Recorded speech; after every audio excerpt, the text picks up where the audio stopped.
Gaming Podcast. This is the first episode. My name is Whachacha, and my guest this week... Name's Dan Dudley. How are you?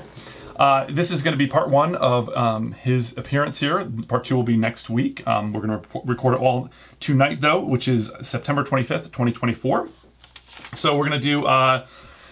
Tonight we're going to do the recent or maybe not so recent tabletop news. We're going to talk a little bit about the trade show that Dan has been to just recently. Maybe a little bit about the meta, things we do outside the gaming, outside of actual gaming.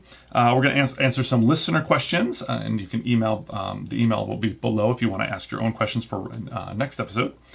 Then we're going to talk about some recent plays, and that should do it. So before we get started, who are you in the gaming world? That's a great question. I would probably consider myself, I don't know if I would go as far as to say an expert, but I'm definitely ingrained in kind of the industry of board games and whatnot. I've worked at a board game shop called Titan Games here locally for almost a decade now. I'm a manager there, and we do all kinds of stuff. My first love really was board games, kind of getting into that whole side of things, but also I do a lot of TCGs. I'm an avid nerd who loves, all kinds of things, sci-fi and fantasy, sci-fi fantasy TV, sci-fi fantasy movies, all kinds of stuff like that. So that was really my first love growing up, was reading things like Tolkien and, sci-fi stuff like, you name it. But that's kind of where I'm at with that. But yeah, I play a lot of board games, order a lot of board games. I do go to a lot of trade shows. I've been to, a couple conventions and trade shows just this year. And that's basically how we find out if a game is good or crap. So it's definitely one of the things I love doing is kind of see the games, try the games, demo the games. And then I also play a whole bunch of games whenever I have time. It's funny because sometimes being in the industry, you don't get to play as much as you'd like because you're either selling them or running events and things like that. I like that you're like, I'm not an expert. The subtext there was, I'm an expert. Do I call myself an expert or whatever? I mean, you have probably as many board games as I own, and you might have seen as many as I have, but I'd say my main expertise would be in kind of the selling side of things and running the game stores and the friendly local game store. And seeing that side of things behind the counter, that's where you call me an expert, I think, for sure. So I think that's a lot of reason I was excited about having you on is to, to get that, because you have a unique perspective. Most people that, when I listen to board gaming podcasts and stuff, I'm a fan. I'm looking at it from one lens. Sure. And you're a different lens to view things, which I think is really interesting. Now, it's interesting. I think right off the bat, I just want to, before we get into kind of what the outline that I just gave about things, I do want to kind of talk a little bit about, I just took a pretty big break from gaming. I do that on occasion. Mm-hmm. And I was just kind of curious real fast, do you get burnout? Because when I'm like, okay, I'm burnt out from gaming, things, it's complicated, I want to take a little time away, I can, but you work all the time at board gaming shop, and then you play outside of that. Does that kind of get too stressful? And it's hard to, if I got burnout, it'd be really hard to do my job, I guess is the best way to say it. I do a lot of acquisitions of things like, card games and things like, that's how a lot of game stores make their money off of the back of things like, Magic the Gathering, maybe Pokemon and other things like that. That sort of thing I definitely get burnout on. Yeah. Either whether that be playing those games or constantly looking at the cards and listing them online, looking stuff like that. There's the burnout.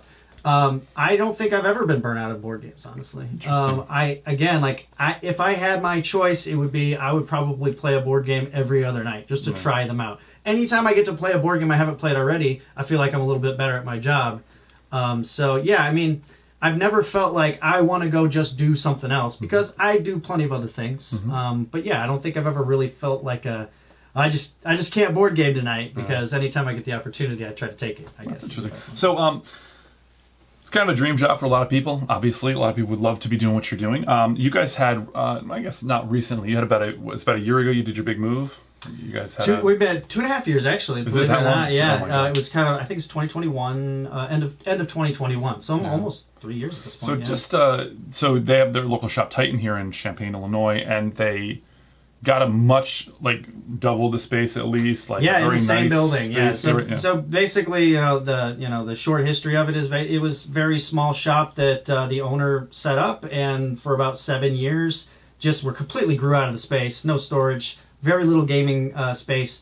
but the antique shop kind of thing that was next door to us moved out, and it was sitting vacant for about a year. And so we said, let's take this space that's twice as big, and even more than twice, really, because we actually got a very large portion of it is now for gaming, events, table space, all that kind of stuff.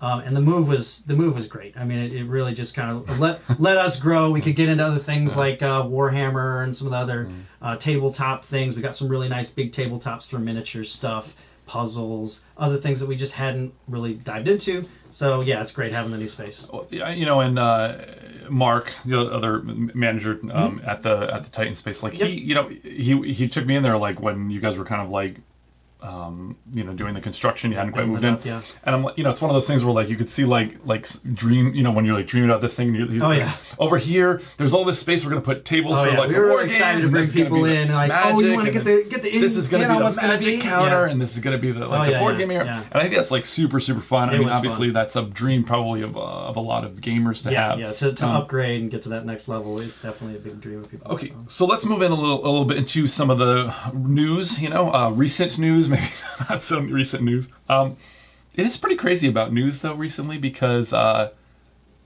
news cycle moves so fast now. I mean, like we've had in the real world and in the board game. It's unbelievable. Yeah. It's unbelievable. Like we've had a presidential candidate drop out. We've had a presidential assassination, which feels like it was 6 years ago, but it's like a month, 2 months, 3 months ago. It's pretty crazy. So I think we're getting a little leeway here on some of these stories. But the first one, this kind of this board game reviewer type of scandal that's been kind of going on. Now, I'm not a big fan of this sort of thing where, the drama of these kind of situations. I understand why it's important to people, but I was looking at this one thing on YouTube. It was, it's the biggest scandal in speed typing history.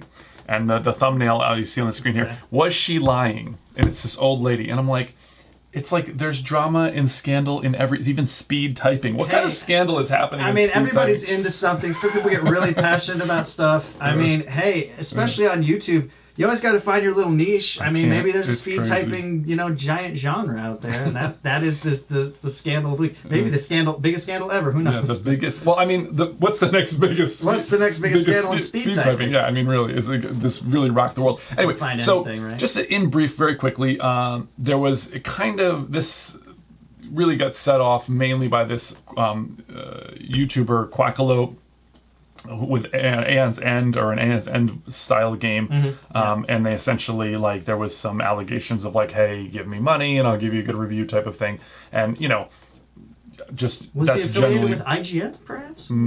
I know that they've had a lot of scandals. That's always been a thing. People if you watch on IGN, they probably get paid for this. So anyway, recently this happened probably back in I think June or so.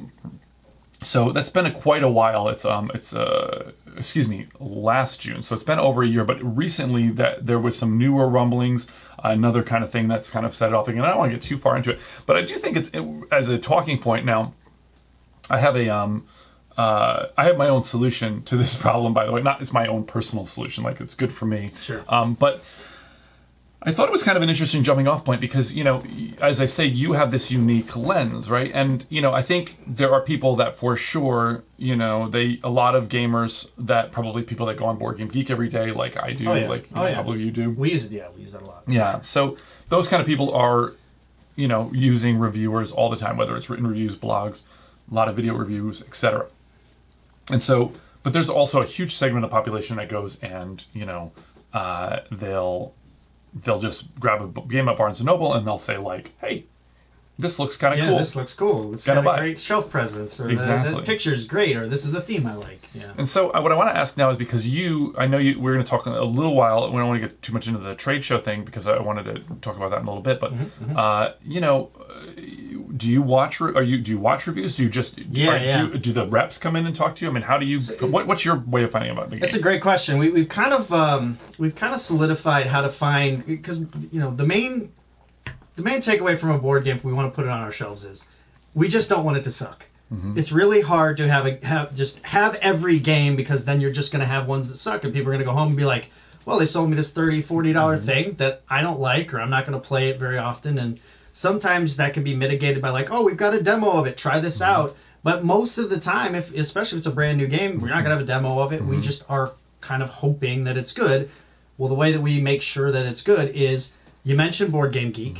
That is definitely a resource we use all the time. Now, the reviews on Board Game Geek they're tough. Sometimes you just never know. It could be somebody bombing the game, or they just don't like the theme, or they're just being a jerk and putting low reviews. So just seeing a score is not easy enough. We actually are pretty fortunate as managers and owners of game stores, because we get invited to our distributors. We'll put up weekends, maybe once or twice a year, where you can go to them.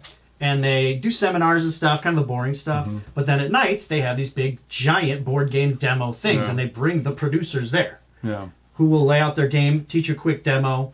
It's almost like speed dating for board games. It's like they want you to play this. They want to play this like one little round, so you get the good feeling of the game. Then they'll give you a little stamp, or they'll give you a drink ticket for sitting down and playing it. And you try to get as many in as you can. And generally when we do that, we'll all go together, whether it be me and another manager from another store. We all meet up. We have a great weekend, but then we also really go there to play as many games as possible. I would say 50% of them are great, and 50% of them we know we don't want to carry because they're not. You think that's where you get the majority of your board game knowledge? I would say the majority of it either comes from that, and I would say next to that is people like you coming in the store. You'll come in the store because you looked up something. You'll say, can I pre-order this game, or have you heard of this game? And I'll be like, I haven't heard of this game, tell me about it. And then you'll tell me about it, and because it's either got a ton of hype, or you just know your games well enough, or whatever, we basically call them like alpha gamers or super board gamers, whatever. They come in, they say, I want this game. And then we'll look it up and be like, oh, we have to order this game now, and it's 6 months ahead of time. It's probably going to be a good game. Then 9 times out of 10 it's good. So that definitely is another big way that we do it. But I would say, throughout the, obviously board game conventions like Gen Con is another opportunity to sit down and play demos and things like that. Interesting. So I think you say most people probably most avid gamers get their, reviews is how they get their information about the games. I would say now, so, yeah. So for me, I don't want to go into this thing too much, but to me, I think the best thing is, now people say hey, you should do Patreon, you should do all these things to try to directly fund these people so that they can get, so that they don't have to rely on private publishers or whatever. But to me, I'm because it comes down to trust. Everybody wants to know, who can I trust this reviewer? Sure. Are they telling me the truth about this game? And to me, I'm a review is useless unless you know the reviewer. That's definitely true. And so, for me, I'll watch a reviewer, and I'll say, this reviewer and I, we link up on a bunch of things. So, seems like it. Therefore, I'm going to keep watching them. If I find that they are recommending a lot of games that I don't like and they say that are good, then we are not in lockstep anymore. Makes sense. And that to me seems like the simplest way to do it, and there's all this talk of incentivizing different things, but I think very simply, because anybody could recommend a movie to you or a book or anything, and if you don't know what they like, there's a ton of different something you don't. tastes out there. So I think that's the most. Now, I want to mention one more thing about this, is that Jamey Stegmaier, who's very big in the industry, Stegmaier Games, you're familiar with that? Yeah. I guess he has some YouTube presence and blog, etc. So, but he has a bunch of stuff. But he did a whole study on this, and we'll link it below. But what's fascinating is that he has all these pie graphs and things. It was an anonymous survey. Okay. Take the survey, send it back. Sure. If you didn't like it, would you feel pressured not to say good things? Yeah. All these kind of questions, right? And you can read what he's done or whatever. The survey was for other reviewers? Correct. Okay. He sent it out to a lot of other reviewers. Now, as a little side note, when I was starting to do this and stuff, doing some board game reviewing and playthroughs and stuff, I'm there's so many reviewers. It's crazy. I'm why would I even do this? Why would a person even need to do this? And, going through my YouTube feed, I'd always see channels I'd never heard of before, in my YouTube feed. I'm another one, it's crazy. Yeah. Okay. So here's my question to you. He sent it out, and I didn't get one, and I know a couple friends of mine that have channels or whatever that didn't get one. Right. So, this didn't catch them all. I know you're a Pokemon fan. That was an unintended Pokemon kind of thing. So he didn't catch how many people do you think how many YouTube, or so I shouldn't say YouTubers, how many reviewers do you think that he sent this questionnaire to? Well, I would hope it'd be at least over 100 or something. So you say 100? I would hope it'd be over 100. It's not a really good sample size if it's 5. That's true. Yeah. So. Okay. This number, like, completely blew me away. 800. Okay. And I'm like, there's 800 people doing board game reviews. I imagine it was majority YouTube, probably. Okay, that's to me. That's a lot. Yeah. Staggering. I mean, that there's that many. For sure. I mean, it's great. It's great because there's a lot of choice, a lot of people. So you can, there's so many games, thousands of games come out a year. Not everybody can cover every game, so it's great that somebody's covering every game. Something like 10,000, yeah. But 10, that is absolutely staggering. That there was that number of 800 just really blew me away. Yeah, and it's funny. Well, it's better than like 5 or his people. Yeah, so that's good. Well, but I mean, like, so yes, of course, you're right. You need a good sample size to get an effective answer, but. It's like he did all these pie graphs and all this stuff and all this like sort of like, and to me the biggest thing was like, you found 800 like reviewers to do this. He does have a big name, so and you see that name and he's speaking. I just mean in general like that that there are so many, but there's a lot. Yeah, so that's a little bit of scandal that's been going on right now. Let's move along to another one here. I wanted to bring up this thing now. This is another one I want to get your unique perspective on, and this is old news now. So I've been wanting to do this podcast for a while, and this was something I was going to ask you when I had previously thought of doing it a while back. And so this is from last December, so it's a little bit older now. Kind of interesting to me though. This is based on an article from Board Game Wire. All right. And this is about Coolstuffinc. Okay, yes, I'm quite familiar with this. Just a quick little background on Coolstuffinc is that is that for anybody that doesn't know. They were a major online retailer for board gaming. So they had a whole thing. You spend $100 and you get free shipping. Okay, and their games had a steep discount, like 25% minimum. Right? Would you say? Oh yeah. I mean, depending on what type of game it was either that or it's like liquidation prices. Yeah, like 30%. Yeah, something nuts like that. Really big deal. So I mean, for most people, like. I didn't have a game shop around me, which is weird. Like, now that I live in the Midwest, I'm like, there's like airports everywhere. There's like, and living like out in New York, it's like there's no major game store. It's weird that you have a lot more out here. It's very odd, but so I ordered a lot from Coolstuff, and when I came out here, now my wife and I have a small business, so I try to, support small businesses. So I do like 99% of my game purchases actually from you guys. Hopefully that's all because I spent like way too much money on games.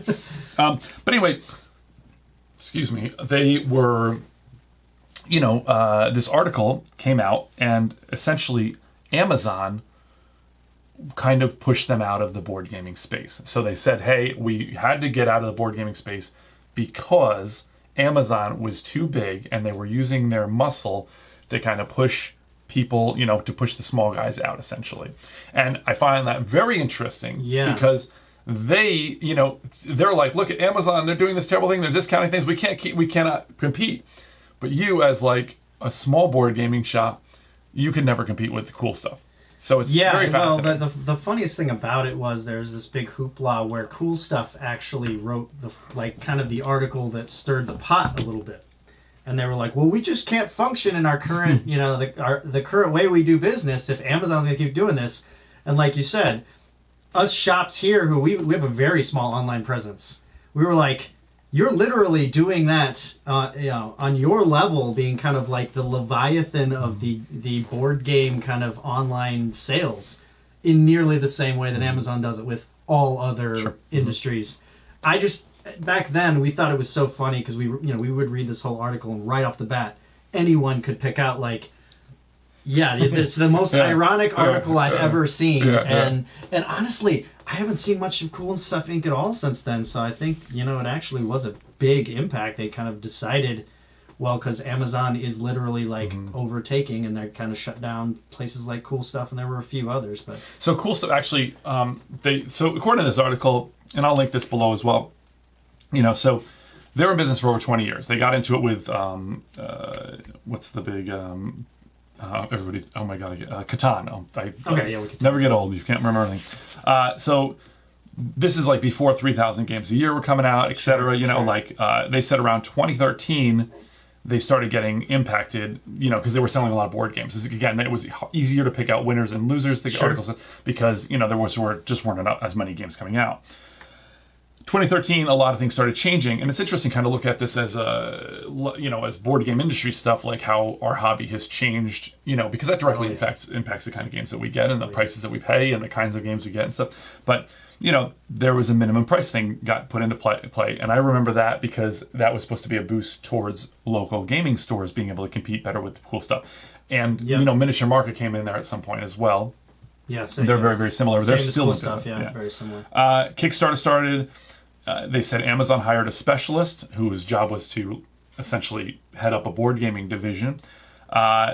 Distribution became much different. It became harder to pick winners and losers, so they were getting kind of stuck. And then 2020 hit, and then they said that was kind of where things ended. They said Amazon could beat them at every turn, shipping, turnaround, cost, etc. Oh, yes. And they were saying that Amazon could lose millions. They wouldn't care. And it didn't matter yet because they want to absorb the market. Right, once you lose the millions, you absorb the market, and then you're making money. And you're making way more. But it was interesting. He said that this was kind of an interesting quote. He said, "However, for me, it took a turn when they started targeting us specifically. And like I say, we proved that this is a quote, by the way, and that this is what they were doing. We would put, say, very strange prices on a board game, $22.42 or something like that. Within an hour, they would have the exact same price, or it'd be $22.41 or whatever. Yeah. So really interesting. Like you see it all the time. Yeah, that's definitely really a thing that happens. Yeah, I mean, and again, it's sort of ironic that the people kind of crying about it are the ones who kind of tried that same model almost. Yeah, I mean, because they were that essentially what they were doing. Because they can't, the margins are so. I mean, I'm a retailer myself. Oh, so yeah.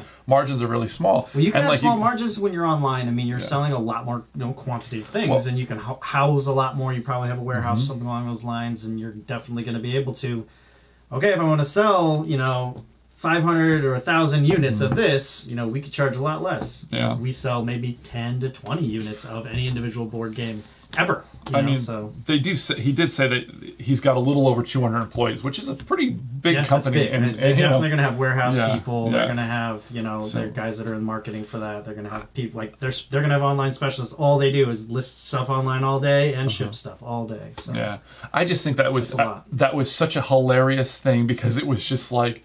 It was like it's like if Rambo was like, "Hey, stop shooting at me, please." Hey, do you remember the first 3 Rambo films? These guys are shooting at me way too much. Yeah. It's not fair. Yeah, not very okay. So I just thought that was a pretty interesting one. And I was kind of interested. I know you got a real kick out of that article. I think I brought it to your attention. It was definitely. I mean, now that I look back on it, man, it was when it first came out, it was almost laughable. But it happens. I mean, Amazon's a big thing. I mean, it's not just this industry or just people like, Leviathans in a certain space. I mean, you look at any type of industry or any type of retailer that you're going to find Amazon's going to beat you no matter what. And, with all that being said, we have people that come in and they're like, well, I can get it on Amazon at this. Yeah. And we just kind of have to say, look, if you're really concerned about getting it for $2 cheaper or $10 cheaper maybe on Amazon, we really just can't compete with that. Yeah. If we competed with Amazon, we wouldn't be here. We wouldn't be able to run events. We wouldn't be able to be a local game store. We just can't. We've just accepted that. That's just the thing you accept sometimes. People have done that to me before too. They picked up for our business, my wife and I. They'll pick up. They're like, this is $25 on Amazon. I'll say, okay, buy it on Amazon. Yeah, it's fair. But I want to help you out, and I'm like, well, you're not helping me out if you buy it. Yeah, you're buying it for cost. It's not helping me out much if you're requiring the. I mean, what they're saying is, I want the convenience, and I want $1 billion company. Yeah, they want the convenience of buying it from you right there. Mm-hmm. They want to feel good that they bought it from you, but they don't really want to spend as much. But and I get it. Look, and I understand people. Oh yeah. You can't afford. You don't make as much. You don't. Sure, it's totally okay to be value driven, especially in hobbies. I mean, honestly, if you're in a hobby where you want to get new stuff all the time, but you just don't quite have enough, you really have to budget. I'm not going to fault anyone for trying to find the cheapest thing to do, even if they do want to support local. Yeah. But yeah, I mean, that is just the nature of things. We do it in almost every part of our life at this point. If I want a burrito to be taxied to me at nighttime, I can do that now as opposed to going out to the burrito place. And I can't believe the DoorDash thing. I can't it's like here's $400. I would love it. It's a different world than when we were growing up in the 90s. It's just it is completely different. So when I was so I have my own business, but I was also working full time, and people, my coworkers would like DoorDash something, and I'd be like, that's like 3 hours worth of your work for your lunch. Sure. I can't understand the math. It is amazing. It's pretty nuts. I'll never understand that. Probably. staying with the industry kind of talk just for a minute here. Sure. Let's chat about this trade show, because for a couple of things. Number one, not a lot of people get to see this from the other side. No doubt, right? yeah. And, you just went to Fort Wayne? Fort Wayne, Indiana is where Alliance Distribution. So we have lots of different distributors, and multiple of them put on these things every now and then. We generally choose which ones we want to go to. Sometimes we'd like to go to all of them, but it is a lot for all of the managers of a place to be gone for 3, 4, 5 days. So let me just interject really fast. A trade show, just for anybody that doesn't know, trade shows are just for industry. So, like, if I wanted to go to this show, what was it called? So this one was Alliance Gaming Show. Yeah, or so Alliance I can't go. Game Day or whatever. Yeah, you can't go as a fan. Yeah, and that's why I think this is a little more interesting, because, things like this you go to, as a buyer. You go there, and the idea is that they're showing these shops, these games, giving them a good time sometimes there's incentives and things, and the idea is they're hoping that they'll buy their game and stock it in their store. From them specifically, generally, So that's the trade show, if any of you don't know. But guys, yeah, so I mean, this one and many of the other ones, they're kind of similar. Like you had mentioned, there's a lot of peer-to-peer stuff. So like a game store that's been in business for 20 years, even like 30 years. A lot of times they will have like a seminar on whether it be hiring practices or how to set up your demo tables or all of there's a million different things you could talk about in terms of how you would run a game store or just in business in general. So that's one of the good things. There's a lot of peer-to-peer. They also just have sit down. Well, let me stop you for a second. So, what's I know this isn't really pertaining to most people, but like, was there anything that you found like especially any of the did you take any of these seminars, or did you find any of them to be especially interesting? We always go to as many seminars as we can. Really? And the funny thing is, to kind of answer your question, I think your question is leading, did I get anything out of it, or do we generally get anything out of it? I think it's kind of funny. Doing this for almost 10 years, there are a lot of new shops that go to these things. Yeah. A lot of them. Been in business for a year, 2 years even. And they haven't learned all the ins and outs. They haven't done all the trial and error. Yeah. A lot of times we kind of joke, and it's like, well, that seminar we just went to, we could have taught it. Sure. We could have been in that one. Sure. But every now and then we do find some great stuff that we just didn't think about. I mean, you could be in business in 10 years and you can get just little snippets or even a whole brand new idea you never thought of. The industry's always changing. Yeah. So we always generally walk away with 2 or 3 really good new ideas that we'll either change in our policies or we'll implement. And it is always worth it. Sometimes not every single seminar is worth it, but it's always worth it to go to all the seminars and really try out what we can there. So that's good. And that is about half of it is this kind of the seminars, and they feed you and stuff like that. It's really nice. But again, like I had mentioned before, the big thing is the demos. But it's not just demo nights either. If anybody's ever been to something like a Gen Con or any convention, Comic-Con, whatever, they will do kind of a very small pared down version of that for to basically sell things to sell, right? They're going to at Gen Con. I'm talking about at these the symposiums or at the events. I see what you're saying. Yeah, so like the Alliance event had their own hall to walk around. So each individual production company would be there, and they would have all their board games out, and they would give you pamphlets, and people would trade cards, or trade business cards back and forth. Yeah. All that kind of stuff, and you get just see the new things that are coming out, things that they're all trying to push for you to have in your store, which is another really cool thing. You can't really do it like a Gen Con or a Comic Con. So I think they do have I think they have a spot at Gen Con where it's kind of like a trade show where you do go. In fact, generally the day before Gen Con, before everybody could go, they generally will do that. And they've shifted up the way they do that. We used to do it all the time. We'd always go to the trade day or whatever is what they call it at Gen Con. And that's usually put on by the Game Manufacturers Association, GAMA. And then GAMA also does one of these, and it's generally the biggest one, because GAMA, you're going to have the most people coming to it, the largest kind of halls to walk around and things like that. And I'm sure GAMA did something this year. We didn't make it to that as far as Gen Con went, but we did go to GAMA early in the year. So we've done now GAMA and Alliance. Not in Vegas this year. It was someplace closer. It usually was in Vegas. This year it was in Louisville, Kentucky. Louisville, that's right. So they did it for Vegas for decades, but they shifted it to more of a centralized location in the country, and it's probably a pretty good move to do it that way. So that was the other one. Yeah, we used to go. My wife and I used to go to Magic, which is if you worked for Sears, if you worked for any kind of clothing company, shoe company, any bathing suit, doesn't matter. Everybody would go to Vegas twice a year, and you would look. The cool part was you get to you know, you like take a dress and you're like, okay, I would have bought this online but now that I see the material or I see the ways, sure. And you get like a better sense of that, which I think is like really important. Oh, totally. How many games do you think like you get to demo or look at or have at least some contact with, more than just, hey, here's a box? I would say we probably will. So first off, they'll always have the featured games, which are the ones that they probably pay extra money, right? The companies will pay extra money. While they're having lunch, we're going to teach them this game, so everyone will be there for this game. And then during the demo nights, we probably see 40 to 50 games. And how many nights is that? There'll generally be 2 nights of board game demo nights, maybe 3. Maybe the night we get there, we'll do that too. Usually it's 2 nights though. So you see roughly 100 games in. Usually, yeah. Sometimes the distributors will have, or the production people will have, like one game one night, one game the other night. Sometimes it'll just be the same games out, and you just, because you can't try 50 games in a night, right? Sure. So I would say, overall they probably showcase, 50 to 70 games maybe in general, and they try to make you get through them pretty quickly and try a very easy demo version of it, and then just move around. It's kind of like board game speed dating, I guess is the best. You said that before, and I'm like, that's like, I don't know. Is that like a new YouTube kind of TV show we could do? Yeah, board game speed dating. Board game speed dating. It's not a bad idea. I mean, what do you need to know about a board game, right? You need to know kind of how the turns work. You need to know what you need to do to win. What kind of game is it? How long does it take? What do all the bits look like? I mean, that's what the reviewers do. I feel like that's like season 5 of board gaming speed dating. Then you have the reviewer scandal. It's just all drama. TV these days, you could probably get away with that, but that's like what the reviewers are doing on YouTube, right? They're kind of speed dating you with this board game and kind of teaching you some bits about it. It's a funny. The way it just sounds kind of funny. It is, yeah. So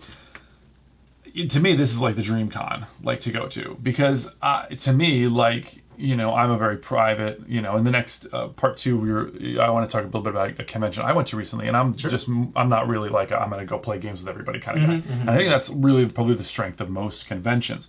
Yes. But what you just described at this Alliance trade show, which I've already forgotten the name of, man, that's a generic. Alliance Game Day, I think. Alliance Game Day. Alliance is just the distributor. And I know Alliance. Yeah, I remember Alliance. That's very, that and like Diamond was really big with comic books and stuff. Diamond's big with comic books and toys and things like that. Yeah, we don't do as much with them. But that's like the dream con for me. Like I would love to go there and just see all the games. Like that's amazing. Like rather than because the incentive for going to regular cons is to, and I know there's hot board game rooms and things at Gen Con where you can try newer, more popular games and things, but that's all it is. It's to me, that's taking away all the things that I'm not really that interested in. Sure. And just showing me stuff I'm interested in. Well, there's another thing to it as well. One thing I hadn't mentioned that they do is when they'll provide you lunch or dinner or whatever, or they'll just have you, they're not even seminars, but they're really just them showing you new products. And they do a big PowerPoint with all the new cool stuff. Sometimes you get to see stuff before anybody sees it, which is really, people go to Comic-Con just for that, right? Yeah, they want to sit in and see what's the new movie coming out, who's the new, superhero character or whatever they're going to come out with, and they sit to see that before everyone else can. And so we do get to see a lot of the products that are coming out, or they'll even say, we're adding this new expansion to an evergreen board game that's always there, or they'll show you what they have in the pipeline, what is orderable, what's it going to cost to order, multiple quantities or whatever. So that's a cool thing too, is you kind of get to see all this, and you can take pictures of it, and you can be like, this is definitely something we need to look into. This game looks sweet. And they may even be games that they didn't even show, but it's a new thing coming out, and so you can keep your eye on things too. So that's so wild because, in this kind of culture and stuff, there's so many, just internet leaks everything, and it's interesting that they have this kind of like, I'm guessing like the Inflate report used to be. That's exactly what it would be. Before Fantasy Flight was the in-flight reports would usually be at these trade days. Yeah, that's that and I think that fun. For a fan, just being able to be like, whoa, that's coming out, and the big reveals that they have, and now Atomic Mass, who is taken just huge chunk out of Fantasy Flight. They cover most of the stuff they used that they used to do. But they have a mini extravaganza twice a year, and just being able to see all the new models and things coming out is super exciting. And that's, people love to see that. And I remember before, Gen Con has a lot of people make those kind of reveals and stuff. That's super exciting. I think being on the ground and being able to watch that those big announcements is pretty. It's like a little Christmas. It's definitely what brings people to cons. I mean, you just get this like you feel like you're an insider. You get this inside look. You see it first. You get excited about it first. And so there's a little bit of that too, which is it's really cool. Again, it's especially cool to go with other managers because then we get to see that right away. And then as soon as we leave the room, we can be like, okay, did that sound awesome? Did it excite you? Is that something we should pick up? Make sure you keep that in the back of your mind. So we want to look that up later. So that is another good way that it's a good use of our time. Yeah, it's awesome. So just as I don't mean to keep bringing up my, it's just my way of understanding what you're talking about is for my business. Like even for me, like when we buy product, it's like, hey, that dress looks great. This dress looks really cool. It's like I'm not going to wear that dress, but like it's kind of almost like I get to buy it and kind of like get excited about it to sell to other people, and that's super exciting. You have to be excited about the stuff you're carrying, and if you're not, because then you can't sell it. Yeah, absolutely. So let's move into the little meta. Sure. Is there anything you've been doing outside of gaming for gaming? Do you understand what I mean by that? Outside of gaming for gaming, I don't know. Clarify for me. I'll tell you what I've been doing. Sure. Yeah. One of them is sleeving. I play a lot of the LCGs. Yeah. And I have a good story. It's like a constant thing of like packs are always coming out. Yeah. And you always got to like sleeve, and people are really. I don't think there's any more wormholey subject and any more talked about subject in gaming than sleeving things. What size sleeve do I need for this board game? Which one get? All this stuff. Finally, they came out with a website that's really good. Yeah. What is it? I don't know off the top of my head, but I'll link it below if you remember. It's a great website. We use it all the time now because it was always like trying to go on these rabbit holes, trying to find which sleeves are which. But it's so funny because like there's just so much. Like there's so much. Nightcrawler just came out. I just did a playthrough on the channel here. Super exciting little here. Do you like Nightcrawler? I love Nightcrawler, yeah. Do you think there's any... It was very popular, I mentioned this on the thing. I think that there's two characters, I think, that are the most popular, like, for people to buy a pack of for Marvel Champions. This is kind of a little Marvel-related thing. So, and this is my own... I mean, there's no provability of this, but sure. There's two characters that I think are the most desired or most interested for people to buy or be excited about. And one of them, I think, I've already said is Nightcrawler. What do you think the other one is? Wolverine. That's a good one, but I would have guessed. I think Daredevil probably eclipses him at this point. Really? Yeah, I think so. I mean, I think people are really excited. He's a street level guy.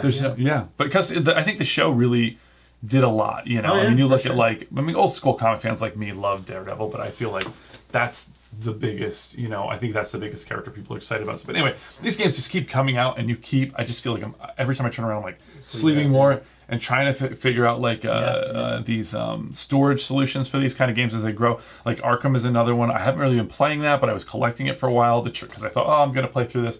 And I just was always like, oh my god, I got to print out new dividers. I got to figure out how to store this. And then Broken Token, I think they kind of got Me Too'd. I think they kind of got. I think they had some. Speaking of board gaming scandals, I think they had some. They were very disrespectful and so on. I wonder where they went. Don't quote me on that, but I believe that's the case because I remember thinking, oh my god, that's no. I mean, that's if they were at fault, then they should face the consequences of those actions.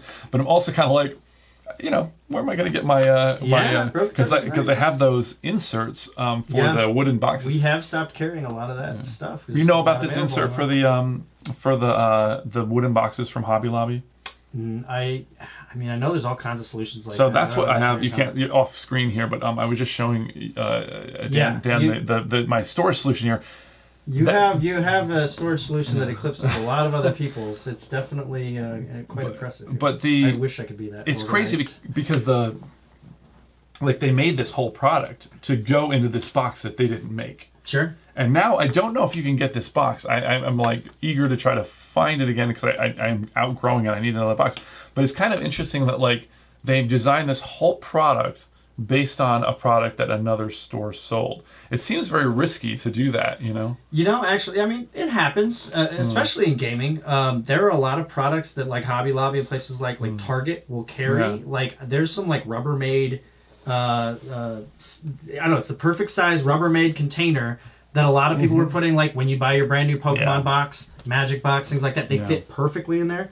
And Target literally ran out of them nationwide because everyone was getting into Pokemon on it once, and it was such a perfect fit. That eventually Target had to ramp up production of this for it, and they realized what it was for. They knew it was this thing was getting bought up by all these collectors, And so they marketed it straight for that. Yeah, that's so funny. sometimes that happens. You get like one fan that says like, "Hey, this is amazing. Yeah, this is pretty perfect," much, yeah. and then they put it on Reddit or something. Yeah, it was and like a everybody's super popular "That's what we need." influencers like, "Oh, I use these all the time, and they're perfect. And they keep them sealed, and so everyone was buying them and whatnot." What's the big IKEA shelf? It's like Clask or Clask, I think it's called. Clask shelf, something. There's a certain shelf that like everybody uses. All the board gamers. Like, Kylix? Is that? Yeah, I think that's it. Yeah, I knew it had a K in there, but even 10 points. we wear them, or we have them, and like I've seen tons of board games. Oh yeah, you have them for your demo games, right? Yeah, that whole wall is that, that stuff. We have a lot of them in our Springfield location and whatnot. So those are. I mean, they're easy to put together and they're cheap,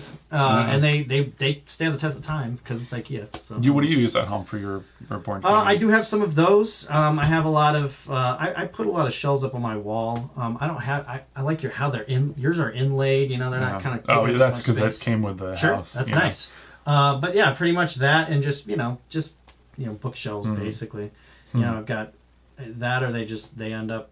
They just sit in my board game bags until I move them around. Oh yeah, but you do it's interesting because you have, again, your unique perspective. Not to say that too many times, but you have games there. I think at one time somebody came in and they were like, "Hey, I wanted to try this game," and you were like, "Yeah, I've got it. I just got back from Gen Con with it or something." Yeah, it was like in your. Yeah, I love letting people try out my games. Honestly, I don't have them just to sit them around. Yeah, I'd much rather them get played than them sit. So if I give away games all the time. It's altruistic. Eventually. It's good. It's part of what people say about like being an ambassador to the hobby or whatever. Yeah, I mean, 20% of the games on our board game wall or our demo wall is probably my games. I just wrote my name on the top of them, and they stay there forever, and they're all torn up, and I'm like, whatever. I feel like waking up in the night being I could buy another one. What if something happens? No, I don't. That's so funny. Yeah, I'm not that picky about my board games. I would much rather be played. So. Do you have a meta thing you want to move on to questions? I do want to bring something up. You mentioned sleeving was like the thing that you're into. Oh yeah. One of the things that we did at this Alliance show is, so I was walking up and the other two guys that were with me, they were sitting with the people from Dragon Shield. Who, if you don't know Dragon Shield, I'd be surprised. They are probably, they make probably the widest variety of just sleeves for all kinds of stuff, mostly TCGs and things like that. But they were there. They were showing a lot of their new products and things like that. But they had this little event where the guy who was repping the products had just a bunch of cards and then a bunch of sleeves on two sides of the table. And there was a game, basically, you'd get a free box of sleeves if you could beat him in sleeving these products. And I watched probably, 4 or 5 people do it, and he beat everybody. And I'm like, I've done this enough. I think I can get this guy. That's hubris. And I absolutely smoked him. Did you really? Absolutely. I was 100% sure you were going to say. No, you ask anybody else. Oh my God. I was like, I can do this. I turned the cards sideways. I'm like, all right, I do this every day when we were bringing in collections and things like this. Funny. And I was just like, boom, boom, boom. And he was like, and he looked up at one point. And he's like, oh no. And I was like, boom, boom. And I put him down. He had 3 or 4 cards left to go. And I was like, awesome. And just took the free one. It was pretty fun. But yeah, it's just muscle memory. Something you do so much as a gamer. Like you mentioned, you sleeve up every single one of your board games. You've probably done it a million times. So you were the ringer or whatever. Yeah, I was the ringer for sure in our group. Yeah. That's so funny because I think about there's that, I don't know if you remember, it's like an 80s movie, Steve Martin. It was Roxanne. It's based on the play. Oh yeah. Yep. Oh yeah. So in the beginning of that movie, it's something like, I haven't seen it since I was a kid, but he says like the guy says, "Hey, big nose," because he has a very, he's like a prosthetic, very large nose, like a foot long nose, like 6 inches or something. But he's like, I could, he makes some bet with him because he's like, I could come up with as many names as you can hit on the dartboard, and so the guy gets a bullseye, and he's like, best of two, but then the guy gets a bullseye again because he's like a dart champion or whatever. Not like that. And it was like that similar kind of thing, which is really hilarious. And just one more quick thing, because it just made me think of this thing about. I like either go to the Ren fairs, Renaissance festivals. Yeah. So we go every few years. It's way too hot for me, and I feel like I like it, but it's like too. It's like more of the same. I'm like, okay, once every couple of years is good for me. Makes sense. You go often? I think I've only been to Ren Fair once ever. In your life? Wow. 5 years ago, yeah. Yeah, I've only been a couple times out here. Mostly We've so many conventions. I'd love to go to all this other cool stuff, but it's so anyway, gotta pick and choose sometimes. So we're there, and there's these certain things that we're like, they're they're carnival games and stuff where like they're designed because they know and so there's one where it's a long table, and this is a game actually, so I think it comes under the umbrella of this podcast. All right, why not? But it's a long table, and it's it has some salt and stuff I think for and it has let's say that it's probably something like 8 feet long, maybe 10 feet long, this table, and maybe a foot wide, so it's fairly maybe a foot and a half wide. Yep. And it has a line on one side, so the last foot of the table on one end is marked. Then you stand on the other end and you have like a big beer stein. And you slide it, right? And you slide it, just like the old cartoons. Very cool.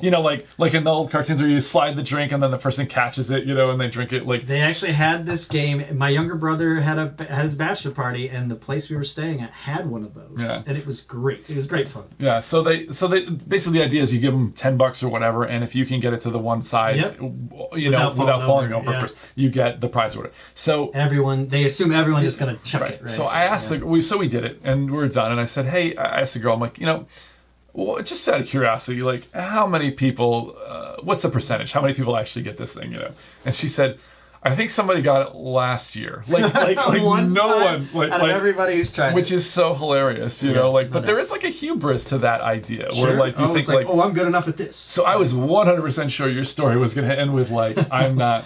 But I'm gonna make them know that I'm gonna be very reluctant to try it maybe someday. No, you're gonna you will. I know that you're like the fastest gun in the East now. I can sleeve up faster than the most, so that's pretty good. All right, so let's move to questions here. We've got Dimitri says, do you save the pieces in your legacy games, or do you destroy and mar them the way the board game gods intended? What do you think? Do you play a lot of legacy games? I have no intention to keep it or play it again.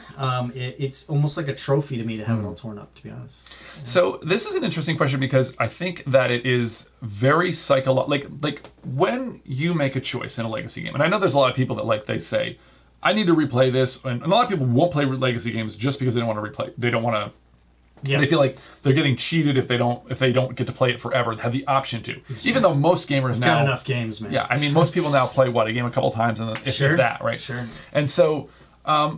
There is a difference psychologically, and I think you're really missing out if you don't rip up your pieces and stuff. And people, I'd say so. Because look, there's a big difference between okay, I'm gonna make this choice on this card, and then we're gonna keep going and see what happens. Okay, because in your mind there is always a way out, right? Sure. There's always a way that you could do that. But once you rip that card, you are locked in and committed. There's no way back. And I think that's a really important part of the legacy game experience.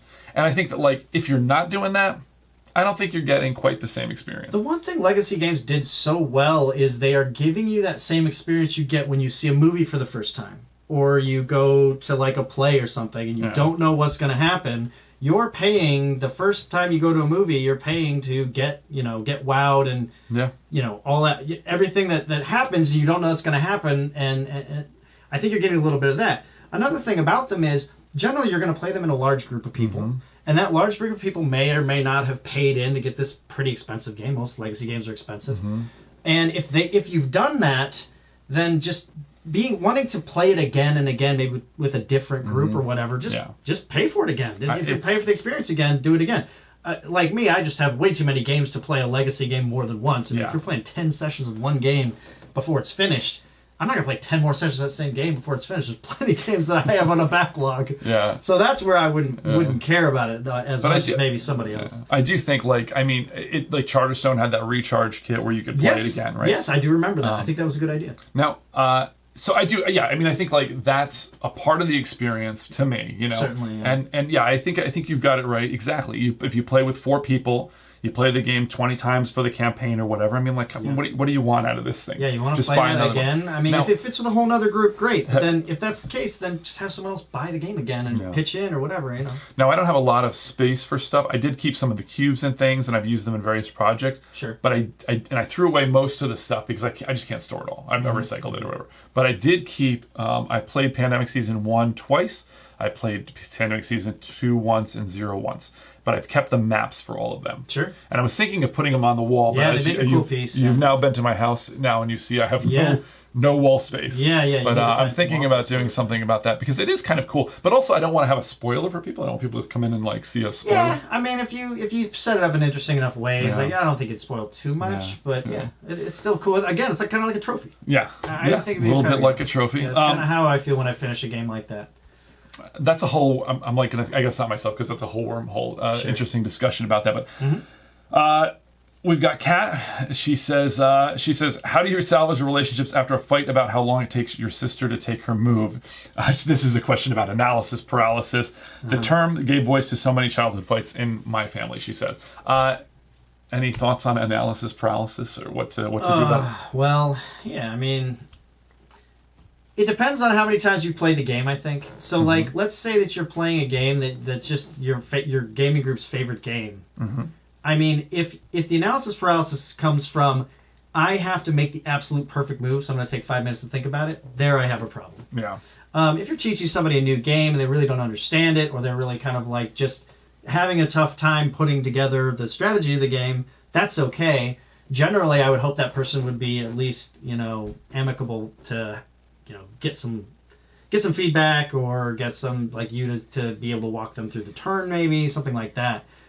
So and for someone who demos a lot of games for people, I've learned to be pretty. You got to be obviously patient with people when you're demoing games, and so that doesn't really bother me. But what does bother me is if someone is so good at the game that it takes them 5 minutes to do the perfect turn. Then what are we even doing? Because I don't play the games that way. I want my games to be fun, but then eventually end. So, okay, there's two things here for me. Like, number one, so there's two kinds of analysis paralysis players in my mind. The first is somebody that literally, like, they have an analysis paralysis. They can't make a decision, and they are thinking through things, and they want to move quickly, but they're just incapable of it. Then there's the second person that you outlined, which is like, I'm going to look at this because I know I can make the best move. There's going to be a perfect and move, I'm going to take 45 minutes to do it. And I think, for me personally, I'm like, I know I can make a better move, maybe, but I want to keep the game going because I want it to be enjoyable for myself and for everybody else.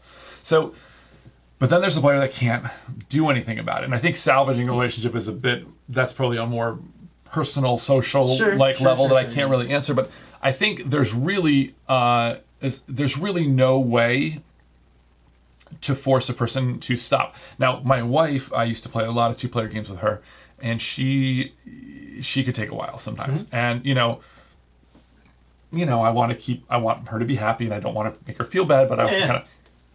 So sometimes when I would like sense it had gone a very long time, I was like, look, I'm like, okay, even like 5 minutes to make this move. I thought, hey, let's get a timer and we'll, and she could do the same with me if I was taking too long, which usually I'm a little more, quick in my thinking. That timer did not help. It just gonna. So I mean, that was like a short-lived thing. I was gonna ask, did that work? Because it doesn't seem that seems like add another layer on top of it. I think that's the end of it. Is that there's no fixing analysis paralysis, unfortunately. Well, like I said, like if it's the first person you were talking about, where it's really they're just having trouble. Yeah. Like I had mentioned, I would hope that then you can maybe walk through the turn where they're going to assume that you're not going to lead them astray just so you could win, right? Like that would be kind of what I would hope. And so when I'm playing with my mom, for instance, there are some times when I can't tell if she just doesn't know what she's doing or she is just like also thinking through stuff and like kind of, playing this like extra game of can I get them to kind of to show me what to do. And I think she does she wins games that we play all the time, even that she's just learned. But she's amicable to just being like, okay, walk me through this. Or, okay, now you brought your mother into this thing. I gotta know, is she like the matriarch who is like the faster sleever than you are? She's like it's like every successive generation of your family going back is like the best gamer as me. She loves playing games, but we grew up on playing Monopoly incorrectly. And we grew up on playing, just the stuff you play in the 90s. But I was just making a joke about I'm with it. The fastest I was not trained. I was not trained on the sleeving. But she's like got her tea. She's like again, and you've got the bloody fingers. She's like, that's the way you're gonna get faster. No, none of that. But she did, she is the reason that I play games, and we played a lot of, just card games and rummy and all this kind of stuff when we were growing up. So I don't know. I'll give her some props for that for sure. So I've got just a couple more quick questions here. JL Bennett says, JL, I should probably say that. What are the best vampire or goth themed board games? This is, you want me to go first? What do you think? Or you want to? You probably know the best. I'll give my favorite Yeah. first. My absolute favorite of all time, and honestly, I will say I don't play that many of those. I play all kinds of games, but Fury of Dracula is my favorite of all time. So that's what I was actually going to say is the second edition. I've not played the third edition. It has 3 editions. The first one is like an older game that is. Second edition is has the trappings of an older game. One of the best. Yeah. So the second edition, like just looking at, I sold it a while back, but I mean, just looking at the presentation, like Dracula is. It's like a love letter to this book, really. It really is. You have a time thing where he is in the day he's weak, at night he's incredibly powerful. It's a hidden movement game. You're really chasing after him for a big showdown.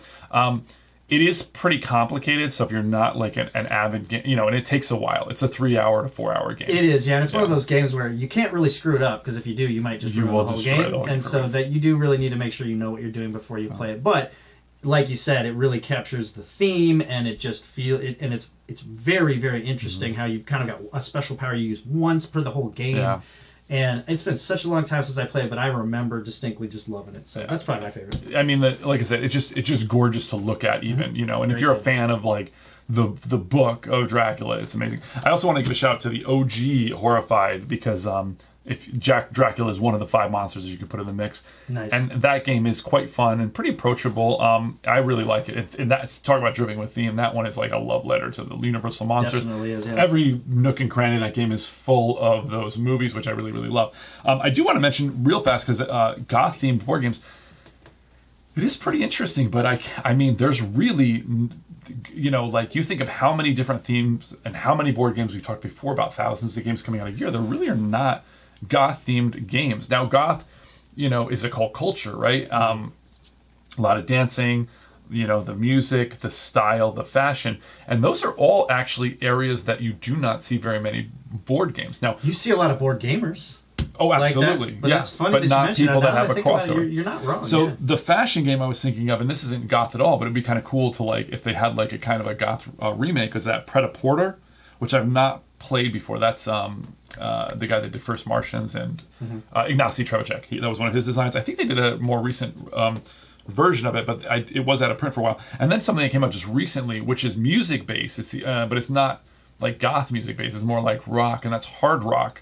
You guys were selling rock? Is that what it is? It's rock hard. Rock hard. Okay. I know, because it's a little dirty. Yeah. That's kind of a naughty name. Yeah, I have it on here as a game that I'm definitely interested in playing. Okay. It's just one that I have on the list. Okay. It was one of the darlings at Gen Con. It was absolutely. Now, what's interesting about the game too is that not only is it's the only game I've ever heard of that has like drugs in it, and they call it like candies or something. But everybody knows it's like it's candy. I mean, I don't think you can sell candy in the game. Yeah. It's so. Or you can take candy late at night in the after hours. I'm really curious about that. Yeah, that was always kind of the joke with the game. Yeah. And we're gonna end on one from Rebecca. This is a very odd little question, but it's what is your favorite? So now you're probably wondering this little backstory here. You're probably wondering how this is the first episode and I've gotten some questions. Well, because earlier today I said to myself, I don't have any questions, and that would be a great little thing to have. Yeah. But it was too late to do so. So I really just I asked my wife, she's on Facebook, and she's got a lot of. So I said, can you put this up for me and see if you can get? And so we farmed out a bunch of questions, and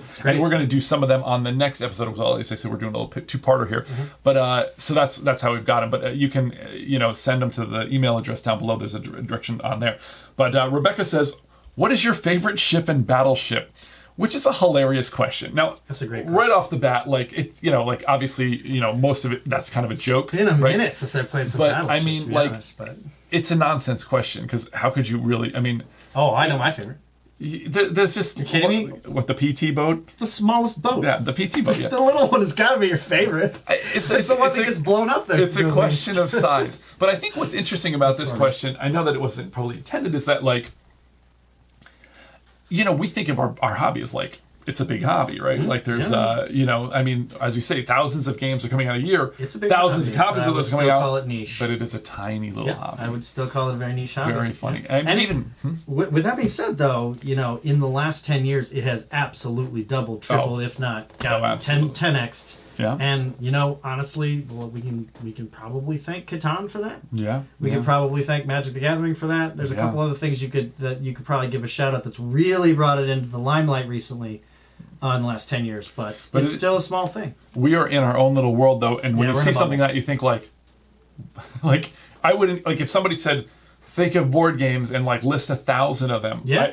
I would never I wouldn't probably even think of like Monopoly and Battleship and stuff like that. But it's just kind of funny. Some of them are near and dear to my heart, but again, we call those gateway games for a reason. Because we'll never play them again because we've got a backlog of 5,000 games on our wall. So if you didn't get your question in now, you'll probably hear it next time. But we're going to go to let's chat about a little bit about some games we've been playing. You want to kick this off?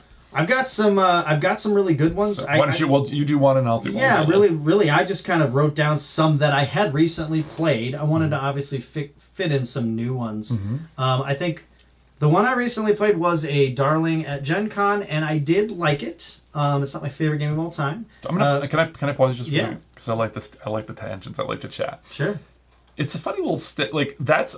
You know, you said a darling of Gen Con. Like that's kind of a universal term now. Yeah. Isn't that kind of funny? It's and I have a criteria for it. It's if I heard about it before I went there. Yeah. Or if it was just marketed like crazy. This one that I'm about to say was marketed so heavily, it was literally in your face in the halls. Okay, let's hear And it. I'll explain why. You didn't make a Gen Con this year, right? No, I've never been to Gen Con. So the game I most recently played is called Gnome Hollow. It is essentially if you've played Carcassonne, it's kind of got some elements of Carcassonne in with kind of some point salad mixing and little bit of worker placement, really more like you're using your workers to kind of control the areas that might get you points. Okay. So you're always building this kind of garden around, but your little characters can just kind of hold the areas that will score points eventually. A little bit of like a King of the Hill type of thing, like area control. Yes, worker placement means worker placement points out area control. Okay. The area control part of it really is like I'm going to start working on this little ring that's going to score all these mushroom points. Mm-hmm. Anyone can put their guy there while it's being made. I can either put my guy there now or I can put it there later. But as long as it's being made, they could also play on it unless your guy has it. Okay. And so that's kind of how the game starts. You're building all these different things, and then once you've accumulated these money, which are just these little mushrooms, right? You can go to the market and sell them to get victory points. You can get, I wouldn't even call them upgrades. They're really just other things that are going to kind of move your points on your tracker. And there are ways to get free extra turns, which are just like, oh, I placed my guy, but then I can do this, and now I can do this to get more money and do this to do something else. So it's a little bit, it's not a very thinky game. It's really, I would call it very light. But I thought it was a lot of fun. I played it as a 2-player, me and my girlfriend. So it's more than 2-player game. It is, and I think it'd be probably better with more than 2 players. With 2 players, I'm building this and you're building that, and then you're building this, and then we're doing some point stuff, but we're not really impeding on each other. We're kind of just gathering points. So I do think it would be a pretty good game at 3 or 4. But it was definitely good. The reason that I call it a darling of Gen Con is every year Gen Con does this giant balloon sculpture. Oh, yeah. They always do something crazy, whether there's a big dragon and there's like a knight killing the dragon, or they've done like a big UFO last year. This year they did 4 giant gnome costumes that were made out of balloons that they put on top of people. Oh, that's awesome. And a huge like cottage. And then just Gnome Hollow was just all over it. So they marketed the game with balloon sculpture, and they had these people literally walking around in these suits of balloons, just that were all the 4 gnomes that you could be in a game. So cool. It's a darling of Gen Con if one, it's highly rated and everyone knows about it going into it, and also I think the marketing has a lot to do with it. So that's really cool. I love that. Like that's just like such a big like celebration for gaming, right? Where you're gaming, but you're also like, hey, look at these cool sculptures, and you can just do the whole. That just sounds like so much fun. That was crazy. It was really cute. Yeah, that definitely seems like. So that's probably one that I won't try because I think it does sound anything that has an area control aspect generally plays better at, unless it's a specifically 2-player game. Generally, plays better. I completely agree. That is why I think it's definitely 3 or 4 would be a little bit better experience, because then you're kind of like a little more constrained on where you can go. You got to have a little bit more of a line of your play as opposed to kind of just score a bunch of points. So. My first game is Fictions, Memoirs of an American Gangster. This is like a dice game, which normally makes me a bit scared. Have you played it? I haven't, but I've seen it. Yeah, I was interested in that one. Yeah, it's it's a really nice little production. It's very thematic, but what I like about it is, this is kind of like my thing that I like about games. It's a good little system, and again, it's a dice game, but there's like a million little like gray area choices you can make and mitigations and stuff. And so even though it does have that element of chance with the dice, like for a dice game, like it is very much more controlled. So for me, who does not like that random element generally, I really enjoyed this one. So, but the cool thing about it is that you play much the way that you play like Friday. I don't know if you ever played Friday. Yeah, absolutely. Where you're getting bigger and bigger and better through playing the game, and then you have this final challenge. Yep. This one you play over 3 different scenarios, and there's 10 in the box. You always must play the last scenario is the same one. It's you're a mob boss and you're trying to become mayor, so you can kind of like take that's over. a great theme. Yeah, and so it's very thematic. Like you're in a car chase in one, you're like at a gambling den in another, and so there's all these like bank robberies and stuff. So there's all these little scenarios, but you can change them up, and in between each of the missions, however well you did is essentially how many points you'll get to spend to better your deck. And so the goal is to get your deck powerful enough and then make the right choices to win in the last one. To be the lead mob boss? Yeah. And to win the mayor, become the mayor, and so you have a lot more leeway to do crime. Nice. But I love to be the bad guy in games. I mean, I love to, because like, you try in your life to be a good person and stuff, but it's super fun to be very naughty. Makes sense. So that's my first one is Fictions. Very cool. Let's see. So another one that has been very popular and that I thought was fantastic. It's a game that actually is derived from a video game that is derived from board game mechanics already. Hold on. Can you guess? Dwarf Romantic. No. Oh. No, but that would count. Yeah. That would count. That would fit in. Like it was an app game that was kind of built off of board game mechanics. This one is Slay the Spire. I actually knew, because I remember you. Yeah, I was trying to remember because I haven't played that. So Yeah, so Slay the Spire is, they did a really good job of kind of creating the same mechanics you're going to play in the video game. So if you're a fan of the video game, which was just absolutely huge over the pandemic. You played it. I played the video game, yeah. It was absolutely huge over the pandemic. It's basically, I mean, it's kind of like a TCG. It's like a trading card game, only you're doing it in real time as you're battling these different, bosses or mini bosses and things like that. And so they've translated that to a board game where, of course, you have your deck of cards and you're upgrading your deck as you go, which is what you actually do in the video game. So really, it just gives you a board and you've got all your guys and you've got a line of bad guys that are out. Kind of like Slay the Spire. It's like you just kind of go up this tree, this spire, right? But it's just like different trees of fighting bad guys, collecting loot, doing all this stuff and upgrading yourself. And you can upgrade the deck and things like that. They've translated it into the board game really well. All of the bits look fantastic, and the gameplay itself feels a lot like the video game, but it's not just a complete, you're playing exactly what you would in the video game. And it is fully cooperative, so if people like cooperative games, I mean, most video games, they can sort of be cooperative, and Slay the Spire isn't. It's only a one-player game, the video game is. This one is a cooperative version of that, where everybody is kind of doing these different, challenges and fighting these bad guys, and you're getting all this loot and moving up, building your deck as you go. One thing I really loved about it is they have, you open the box and it's huge, right? Yeah, it's a big... They have all the sleeves in there for all the cards, which is, a definite bonus. All the bits look really nice. They actually have this main, kind of thing that you can just take out and set everything up. So, you take it right out of the box and it sits on the table.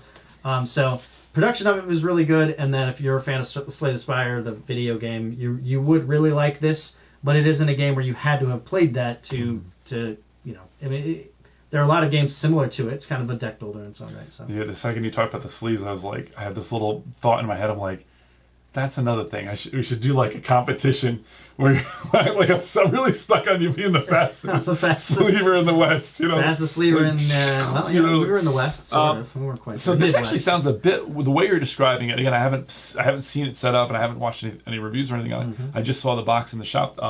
But it sounds a bit like what was that deck building game that was like a fantasy based deck building game? There was that's a lot of things. Yeah, it was really big with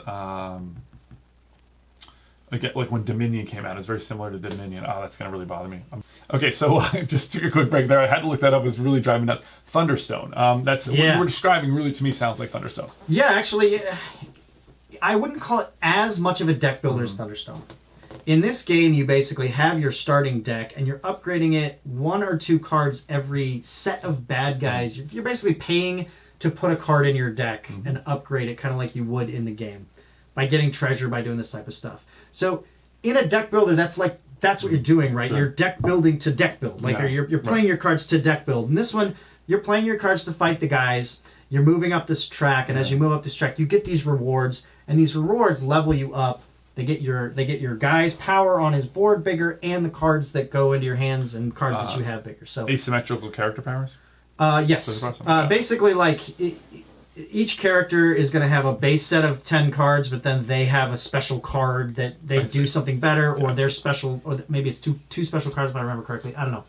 But and they also they also will level up their powers as you go, and some of the level ups for each individual character is different. Did you did you say? I'm sorry. Did you say it was I forgot my question. Yeah. Okay. Well, it sounds interesting. I'm definitely keen on trying. Campaign. That's what it is. Is it campaign? I would call it basically campaign. I mean, you're trying to move up this spire. Different tokens come out every game that are going to just allow you to have different tracks you can go, and every time you fight big boss monsters, you get better rewards. So you're kind of moving up as you go. But I wouldn't call it like a legacy style campaign game. But you're kind of all moving up this track and trying to get to the top of the spire, and that's kind of the end. That is the end of the game, if I remember correctly. Can it be more different than your game, my next game? Sure. Speed Color. We just played this one. The reason I mentioned it is it's just a little party game. Where is that the one with the pencils that roll? No. Okay. This is... That sounds really interesting. That's awesome. Yeah.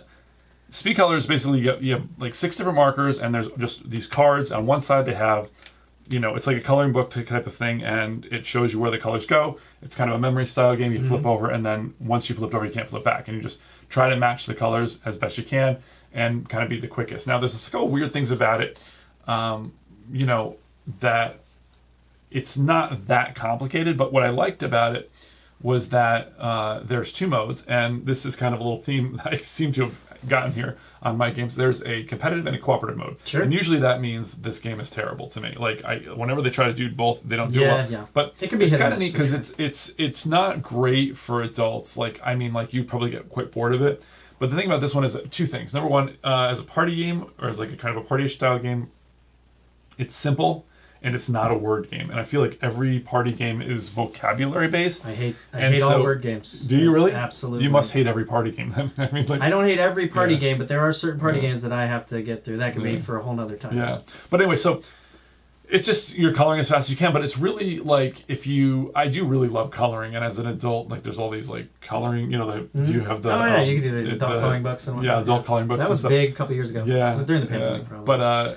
But yeah, so it's kind of nice because it's not a vocabulary-based party game, but also it's one of the best games I found that you can play adults and kids, because there's a way the adults can take like level 3s, like difficulty cards, because you just pick whatever card you want, and that's your card to color.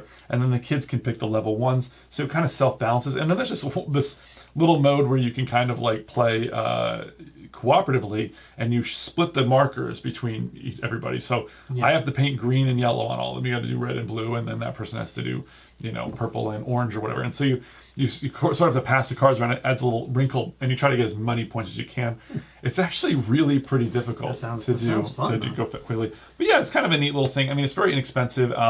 I always like to have an extra game that's different to throw in my little... I have a couple of party game bags that I can bring to my wife's family. She likes to play... her family likes to play some games and things. So that was just an interesting one, Speed Color. And again, the antithesis to what your game was. That's always good if you're driving through. We don't want them all to be the same. Cool. Well, the next one I have is, it's actually one that I was introduced at the Alliance Game Show. Okay. I didn't even know these existed, but we're going to start carrying them because I thought it was super awesome. I love the world building that they have in this game. And there is a kind of adjunct game to the one I'm going to tell you about that is a huge cooperative, like legacy game.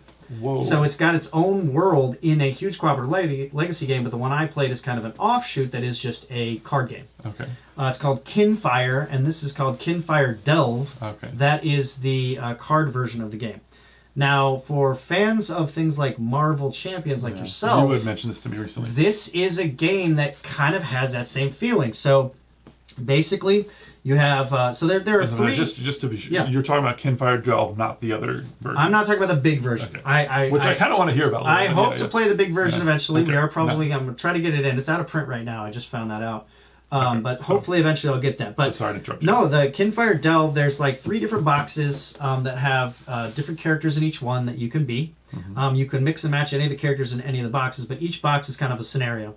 The one we played was really a very interesting scenario. You have a deck of probably 50 to maybe 60 cards, and sort of like Marvel Champions or a lot of the LCGs that are cooperative. Arkham Horror. Yeah, you're kind of playing against the deck, right? The deck is facilitating what's happening with the bad guy. So you've got a main bad guy in the middle, and there are cards on the top and both sides and bottom of the main card. They are all different types of cards. They might just be a monster that came out. They might be a strange place or location you might go to. It might be a trap. And they all are different colors based on what type of card they are. Your cards in your hands, you start the game with 5 cards in your hands and 10 cards in your deck. And the way it works is you play a card out, and it's got a point value on top of it, and each of the cards around the bad guy have a point value that you want to beat. So you'll play that out. Now your cards are not going to single-handedly generally beat something. Mm-hmm. So you also have 4 dice that you'll roll as kind of a boost to your card. So let's say I'm trying to fight a red monster here. It takes 10 to beat. I'll throw down my 6 here. Maybe it's also got a special power that says if you beat the monster, like start beating a location or destroy a trap or something along those lines. So you have different versions of cards you can use. Let's say I throw down this 6 that's red trying to beat the monster though. I'll roll the dice. Oh look, I rolled 2 red dice. That means I have 8. I still haven't beat the monster though. However, I have 8 progress tokens I'll put on this 10 cost monster. Now, each of the cards that you're trying to beat will say, if you succeed on this card, do this thing. Do this good thing for you. But if you fail, and anytime you don't get up to its main point value, do this bad thing. I see. And sometimes, generally, a lot of the cards are just, if you win, delve 5 more cards off the top and throw them to the side. Don't you mean Kinfire Delve? I mean Kinfire Delve. So you're going to because you're delving through this thing trying to get down to the bad guy balls. I got it, So you delve through the deck and you throw 5 cards out, and those you never see those in the game, and you're going through. And it's a huge deck, right? It's 60 cards, right? So you're doing this a lot. And if you fail, maybe it says put 2 of those cards back on the bottom or whatever, so that you've got this thing going.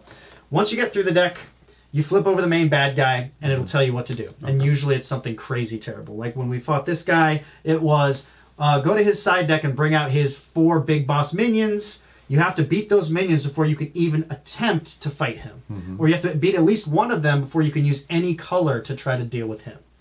And he's like a 20 or 30 cost. I really thought the mechanics were very interesting and the synergies that they had.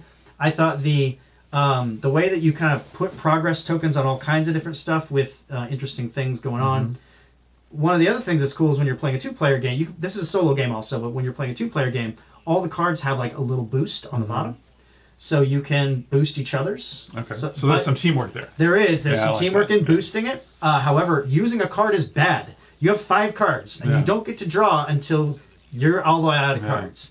And so boosting and getting rid of a card, you might have 6 cost power that you're going to play out, and you're only boosting for 2, but you're getting to that where you're going to beat that card. You had to beat that card right there, or... a difficult choice, I like. And then you also only have 10 hit points. And if sometimes failing to beat a bad guy will just, boom, 2 hit points. Yeah. And you share the hit points with your partner. Oh, okay. Interesting. Yes. So it is actually quite... that seems like some fights ready to... quite a difficult... What have you done to us? That's the thing. I'm like, I have to boost you here. I don't want to lose the thing. Sure. So there was some interesting conversation we had to have back and forth. We really had to game it out. And obviously, you're always on each other's team. But you want to play optimally. I just thought it was really fantastic game. I really hadn't played anything other than, those LCGs where it was just right out of the box. Nice small little box. It's just cards. Yeah. Really good. Great art. Fantastic art. We had that question earlier about what do you do? How do you make up with your sister analysis process? Yeah. What if it's like that game and then you switch to co-op and then she takes away all your hit points? That's actually very interesting because that adds a whole other dynamic on analysis process, because at that point you almost have the impetus to just be like, okay, just do it this way. That's where fights can really happen, I think. Okay, so that's fascinating to me. This whole system I'm really excited to try this one. You mentioned it to me, and I think I'm a big fan of... You'll love this game, I really think. Well, I know you're a player. You played Lord of the Rings quite extensively. Yes. The LCG, which I played thousands. Very reminiscent of that. But did you play the other two sister games in that? The Arkham or Marvel Champions? I played both of them, yeah. Yeah. Did you... So, and you tend... Out of those three, which one did you tend? Lord of the Rings was my favorite, just because I love Lord of the Rings probably more than the other two things. Yeah. I do really like Arkham in how it's more of a story. Yeah. You're moving through locations, it feels more like you're an investigator instead of just, I'm going to play the best cards and we're going to fight this thing. I kind of felt like Marvel Champions was a little bit of both, but I found that Marvel Champions was more of just like, play the deck optimally, fight the thing. Yeah. I found it really difficult. Did you? I thought it was good, but I just love the Lord of the Rings game because I like the deck building. Well, that's definitely my favorite as well. Yeah, no doubt. I'm really curious about this legacy version of this other one, but you just did 3? I did 3. Yeah, I'm gonna do one more, and then I think we're gonna kind of start wrapping this one up. Sounds great. So yesterday I played Jekyll and Hyde versus Scotland Yard with a friend. It's 2-player only, just no more, no less. And this is kind of an offshoot of the Jekyll and Hyde trick-taking game. And this is also trick-taking game, but it's cooperative. And the other one was, of course, 2-player only as well. And the 2-player competitive version was a really cool dynamic of, like, you want to win. If you're Jekyll, you want to win, like, even. Like, you want to win 3, lose 3 tricks, you know? Mm-hmm. And Hyde is like, no, we got to go one extreme or the other because you want to cause that imbalance. You want to be in charge. And that game is gorgeous. Now, this is sort of the way to turn this into a cooperative style game. Now, this is a very similar thing to what Fox in the Forest did, and then into Fox in the Forest Duet. Yeah, now that you mentioned the first Jekyll and Hyde game, it does sound like they definitely are on the same kind of wave. Very similar. And of course, Crew and Crew Underwater Missions, is that the second one? Yeah. Okay, I never played the second one, but like this idea of these trick-taking games, people love trick-taking games. But this is this cooperative way to play these cooperatively. Now, and then there's another one, Sail, as well, in this whole kind of realm. So it's kind of a quickly growing subgenre. I'd say so, yeah. I know trick-taking games are very popular. I don't tend to enjoy them that much. I don't dislike them. It's very rare that I'll find one I like, but my enjoyment of it is limited by my, like, I'm always like, okay, I think this seems like the best choice, but I feel like they really like I can play poker. I know how No Limit. I've read books about No Limit Poker. I played a ton of it. Like, you know your odds and things, and you play optimally, as optimally as you can, and you try to do, so I get it. But like, I'm not investing all that time in any single trick-taking game, and so I guess I don't really generally find that I enjoy them as much. I did enjoy all of the games I just mentioned. I did like this one. This one has an interesting element where, now I talked about scenario-based games. This is really kind of neat because you played over 10 games, okay? It's like a little mini campaign. And each of the first 4 games gives you a new rule, like an additional rule that you're going to get. Sure. And so you're slowly learning the game. And I wish almost all games would do this. I feel like anytime you get like a kind of a complicated game, now Magic Maze is another one that's kind of like this, where like you play and every game you play you're getting a new rule.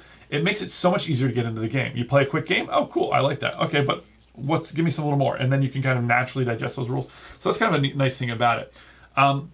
It is interesting. I don't think it's anywhere near as interesting thematically or mechanism-wise as the competitive version, Jekyll and Hyde, but it does have this neat thing. Both have this neat thing where the first card, when you play a card out, there's 3 suits, and then there's potions. So there's red, black, and it's like ruse, disguise, and cunning or something like that. And the first time you play that, this token goes on the board, and the second time, the next color that gets played after it. And so you kind of develop this ranking, and so that's like how. So if you play red, ruse early, like that's the least powerful now. So you're gonna have a better trump. Okay. With the other colors. So because I'm not that great at trick-taking games and I don't find them as enjoyable, this one I like it, but I also find it okay. So I'm gonna explain it this way too. The Crew, 2 players. Now I know that's a multiplayer game, but I've only played 2 players. I've probably played like 30 games of it. I don't think I've ever lost. I think at 2 players, it's pretty easy too. Pretty easy. It's like unlosable almost. I don't want to say that because I think somebody's going to be like, I'm struggling. I never win that game. Okay. Fox and the Forest duet. I think you win some and you lose some, right? Which is the perfect sweet spot to me. Yeah, I would say you don't want to always win. You don't want to always lose. It's. I feel like roughly half the games I win, roughly half the games I lose. This one, 1 out of 10, I'm gonna win. Like I mean, we played like 10 games and we won like 1 game, something like that. Wow. Okay. It's like so. That's the ranking. Very very difficult. So almost too difficult. And the other thing is like there was a couple of weird rules things where things are written in a way like that are a bit obtuse. And you know, I'm gonna have to do a whole nother video maybe by the time this comes out about some recent rules problems I found in some games and things. Sure. I feel like it's a whole tangent that I want to get into about like the way that the rules are written. It's like it's like they figure out the most confusing way to present the why did you put it that way? Just like so that I have to go on the forums just to try to figure it out, or try to get a hold of the producers. Now, I actually did put something on the forums, and the designer got back to me relatively quickly within a couple hours. They tend to do which that. is cool. It's a small enough industry that you can get that happening. Yeah. But I mean, like, it's crazy because, like, in this game, like, they essentially put a sentence, and then they put another sentence, which makes it really confusing. But they didn't even need the first sentence, so it only served to confuse. So it's kind of like a weird thing, but that does. But yeah, overall, I think that if you're a fan of these kinds of games, like Cat in the Box, I didn't I liked the idea of it, but it was just like I didn't really enjoy the game itself. That one, I think this is a really going to be, but it's fascinating to me, and I think this game is really going to appeal to people that like trick taking, or they like the Crew, or if they found again. But if you find yourself on that scale I put. 2-player Crew on, like you're going to win almost every single time, if not always. Fox and the Forest, half and half in this game is definitely. Sounds difficult. Yeah. That's surprising, actually. Tell me, just to lead out of here, what are there any games on the horizon that you're excited about? Yeah, there's a couple. There is a game called SETI. Are you familiar with this one? No. So SETI is the search for extraterrestrial intelligence. Interesting. It's a real thing. It's like a bunch of science geeks somewhere in Nevada desert or whatever that actually do this. But it is a game that is absolutely gorgeous. So it's one of the games that we got a chance to see at Alliance. It is one of those games that kind of has this central board that spins all around, and you're doing all kinds of things in it. But the board itself moves? The board itself moves around, and it's kind of like where you're looking in the sky. Now, that sounds awesome. There are a couple games that have done this, but this one has done it the best, in my opinion. Not only are you doing this, but there are tiers to this board. So as you're moving it, there are holes in it, and there are actual some other parts of the board will show up at different times because there are levels on it. In terms of how the game plays, basically it is you have a board and you're upgrading the board. So you've played Scythe. Yeah. To me, what it looked like was you've kind of got this, you're like a startup satellite company or startup, with satellites on the ground or in the sky or on the ground. You're building them up. You launch them. You point them into different parts in the sky.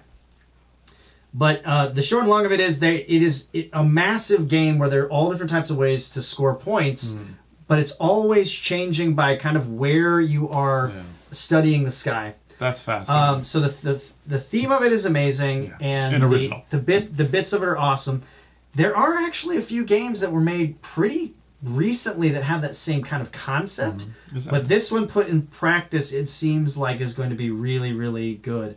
And I think I'm not the only one that's anticipating this. If you look on YouTube, most anticipated of 2025, this is probably it. It's a big one. So I am very, very excited to just see when that game comes out. I'm definitely going to pick it up. I think there's a 2-player version, but it's also one of those games that's probably better with 3 to 4 players. So that sounds interesting. Really, that's keen. Mine is much simpler. We mentioned Dorf Romantic earlier, but they have a new version of that coming out. Which has a more Asian theme. I think it's got cherry blossom. Oh, cool. Okay. I love that because it's sort of like it's a campaign game, and you're slowly unlocking different things, and you can. That's cool. And it's very simple, and it's very easy to play, especially solo. You can just sit down in half an hour. I played the original Dorf Romantic. I played 20 games in 2 days or something. Nice. Because you can play it so quickly, and it's really satisfying. It's a very and it's kind of a neat little game. But yeah, give me more of that. I haven't tried I bought from you guys the Dorfmanic board game, the Duel, because it has some modules that you can use in the base game. Okay, nice. So I'm kind of keen on trying that out. But now I'm very excited because that new version is coming out. Very cool. Well, that's going to end us for the first episode of the Night Owls Board Gaming Podcast for this time. The sun is coming up. It's time for the Night Owls to go to bed. It really isn't. The sun is not really coming up. I was like, wow, we've been talking for a while. Where can people find you online if you want them to? Nowhere. You are not an online guy. I'll be honest. I would probably rep my company more than anything. If you're interested in gaming, Titan Games is like, we have a footprint in probably the near central Illinois area for the most part, but yeah, I don't do much of the online stuff, and I don't put myself out there all that much. So you can find me on this podcast apparently. All right, we'll see you back for part 2 next week, and but for now, I gotta roll. Thanks. Cheers, everybody.